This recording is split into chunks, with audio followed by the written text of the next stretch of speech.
Hey guys, it's Sean Cavanaugh here with the 905 Real Estate Guys. I just wanted to bring you another video real estate market update for the 905. We're going to talk about three key factors that are contributing to the demand far exceeding the supply, which is creating the upward pressure on price. And then we're going to do a little bit of a fall forecast for you. Okay, let's get into it. Number one of the things that we were anticipating, and that was largely due to what the economists were telling us, where a lot of people were going to lose their jobs during COVID, lost salaries, and as a result, they would lose their homes. And with an influx of inventory, we may see an adverse effect on the real estate market. However, what we found to be true is the exact opposite. The people who ended up losing their jobs or salaries, unfortunately, a large part of that population were the renters, and the homeowners didn't get affected as much as the economists thought.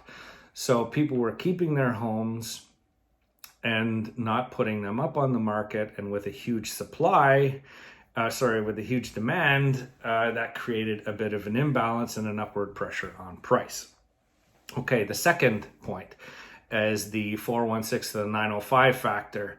And what that is, a lot of people that work in the 416, their job situation changed, and a lot of employers are letting or having to force their employees to work from home.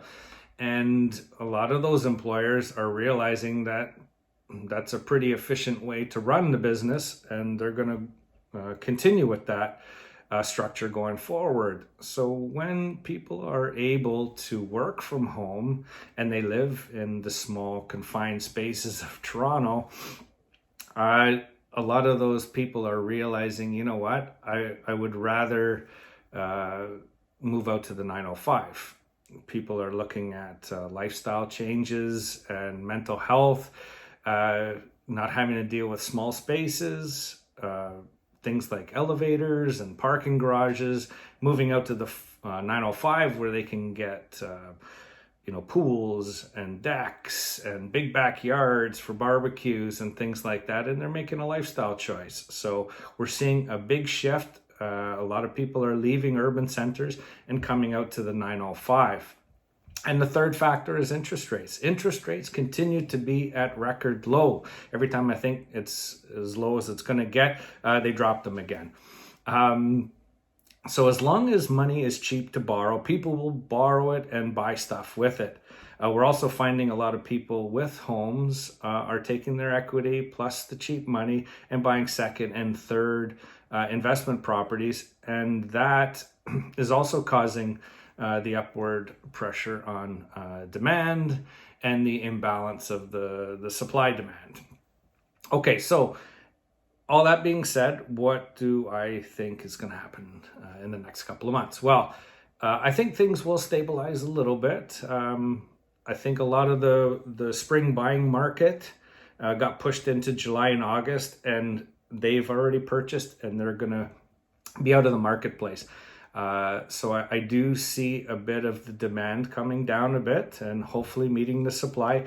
But I will keep my eye on what's happening with the 416 to the 905 shift, because we're seeing more and more every day Toronto buyers looking out in the 905. So that will be one of the factors that will determine whether we become more stable and balanced, or whether we continue with the hot sellers market.